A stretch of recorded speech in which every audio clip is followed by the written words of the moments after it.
Hi again, Shotzi here, Andrew Shaw. Doing something different today. I actually do a pencil sketch. This is more of a gesture drawing, trying to get this guy running with his briefcase swinging behind him. I start with a 2B pencil. This entire drawing today will only be with a 2B pencil. My goal is really to get just a sense of the overall structure, how things work together.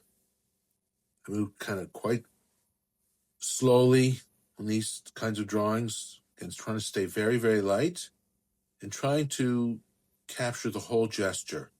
So I want to not go with any detail at all, just trying to get a feel for where things go. Like I say with my paintings, I'm not painting an arm or a face or anything right now.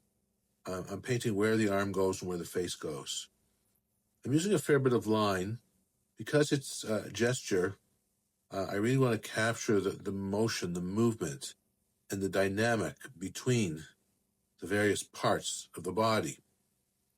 Right now, it would be sort of hard to see what's what. Because I'm purposely staying very, very light, very ambiguous, gives me a lot more room to maneuver. One of the things I tell all my students, artist pencils don't have erasers on them. So I'm going to try and do this entire drawing without an eraser, even though there will be times when I will be tempted, when I feel I've done something that needs to be changed dramatically. But if I stay very light and am patient, often I won't need an eraser. And some of the lines now that we're seeing here, many of these will not be seen in the final drawing. Like I like to do with all my drawings, I want to move around and get the whole body in. Don't spend too much time in any one spot.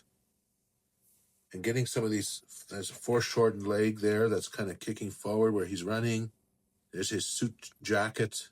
There's a man wearing a suit with a briefcase, running. Not sure where he's running to, but he's running. A willingness to change also is really, really important. To not be married to any one line that I put, wherever I place anything. Be willing to move it around. As I pay more and more attention, things start to emerge. I see them differently. Trying to capture that leg kicking forward. Here's the other one kind of kicking back a little bit. And to get precisely where that shoe goes, I'm going to move around. Here I turn it upside down.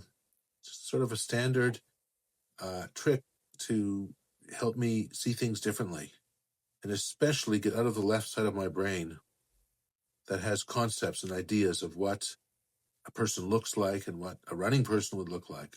I want to try to avoid those preconceived ideas and really focus on my perception and trust it.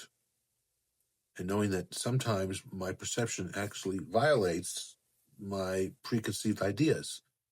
And in the end, if I'm really patient and pay attention, my perception, is more accurate. There you can see I'm putting some little bit firmer line. Just as I start to be more confident, I've got the overall structure. Now it's right side up. Just very, very putting in little hints of facial features, trying to avoid, I'm not ready to start with eyes or nose or mouth. I'm still going to be making lots of changes. Notice that I'm still staying quite light with this 2B pencil, and that most of the drawing is at the same place, the same level of darkness and of how well it's worked out. Maybe a bit more in his upper body, getting that shoulder there. Now coming down to his legs again. He's wearing these sort of suit pants and running in fancy shoes. Gotta be willing to make changes. And by staying light, it gives me a lot of flexibility. Not overcommitting too soon. Kind of joke, it's like going on a date. You don't need to commit too soon. You need to get to know the other person before you make any kind of commitment. And it's very similar here. You can start to make some firmer lines, but these are still, in the overall scheme of things, quite light. Trying to get where that back foot is. Give me a little bit of difficulty to try to get in an accurate location. I think I'm a little closer now, so I start to darken it ever so slightly. Just to, and there's that briefcase, also the angle of it. I find sometimes that dates take me a while. That's the end of the first installment. There will be more. I've done up to 4 of these altogether. Please stay tuned and should arrive shortly. Thank you.